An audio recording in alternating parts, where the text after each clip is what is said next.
Hey everybody, this is Chris at Zenwork Reptiles. Thank you for joining me once again. I do appreciate it. Thank you guys for hitting me up on this Wednesday video. Anyways, you guys are amazing. I'm up to 80 subscribers. I'm pretty excited about that. Thank you for all your likes, all your comments. Also, if you wouldn't mind, hit that subscribe button and that notification bell. I am very close to hitting that 100 subscriber number, and I'm hoping to hit it in the next 2 weeks. So if you guys could, I'd appreciate it. Anyways, today I'm going to talk about why not you? And what that means is, why can't you follow your dreams? I mean, what that means is, like, I guarantee there's probably something that you would really love to do that you're not helping someone else make money. There's a lot of jobs that I really liked growing up. I loved a lot of jobs, but I'm making somebody else money. And I realized about 4 years ago, it's time for me to start making money for myself. I have all these management gifts that I guess I have. I'm really good at managing things. Management came really simple to me. It just came to me naturally.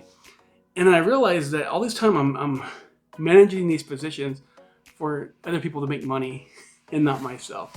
So that's what hit me about 4 years ago. And I just like, you know what? I'm going to do this for myself and make some money and stop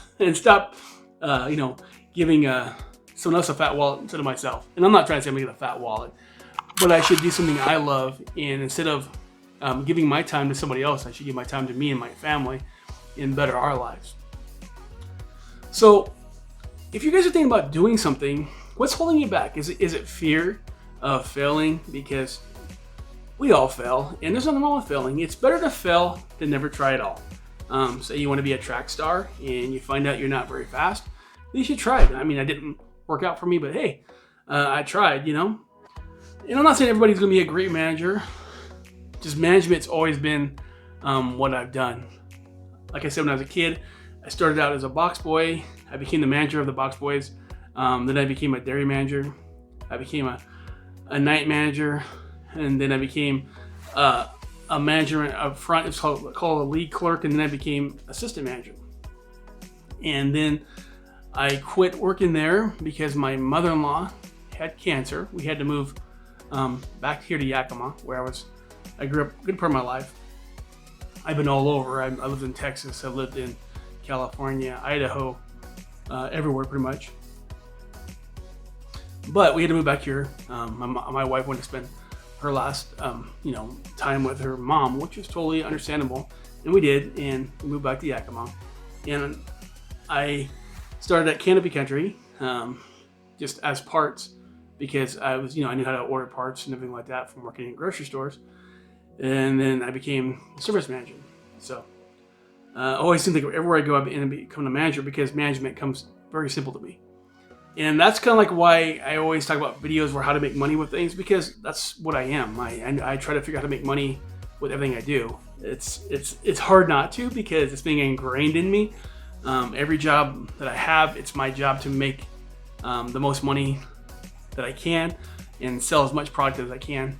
At my work now, it's my job to get the most potential out of the guys and get the most money I can for their workload. Before, I had to figure out what product sold. At Winco, I don't know if you've ever been to Winco before, they have that whole front wall. We had to plan out what's going to be on that wall to make the most money for the company. We had to figure out what items to put on sale, what demographic, what sold in that demographic. I had to take classes on how to, make more money. And that's why when it comes to ball pythons and stuff, I'm really about making money or whatever I'm doing. And it's hard not to, because that's just what comes natural to me, is how to make money out of things.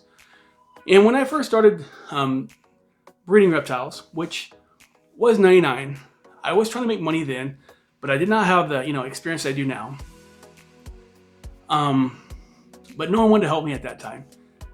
In 99, people were still holding on to their knowledge like it was, a diamond, which I kind of understand at that time, because people that buy reptiles now is quadrupled, or even, it could be tenfold compared to what it was back in 99. There wasn't a lot of people buying reptiles like they are now. Actually, I think around 99 stuff, people still looked at reptiles like it was taboo and you were kind of a weirdo for owning one. Nowadays, it's very commonplace. I know lots of people that would actually have reptiles that wouldn't have had them 10, 15 years ago. They seem very common. I have friends and family that have them in their house, and they would have laughed at them 20 years ago. Snakes, especially like ball pythons and king snakes and corn snakes, are pretty much the norm. I mean, if you're going to get into reptiles, you're going to have a corn snake, king snake, ball python, leopard gecko, or a crested. I mean, that's pretty much what you see even at every Petco when PetSmart. About 20 years ago, that was not common.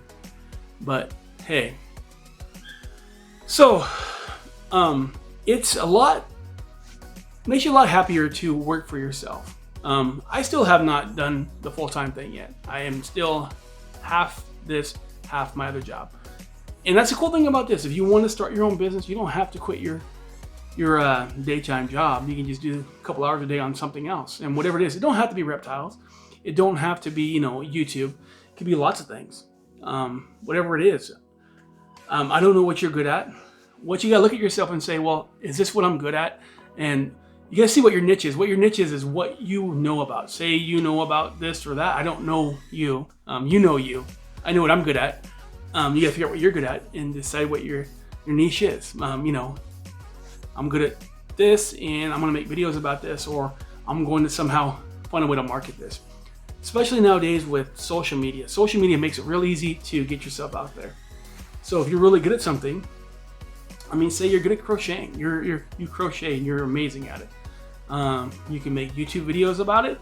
You can go to Instagram. See, there's so many different ways of getting yourself out there, but you gotta take the time to do it.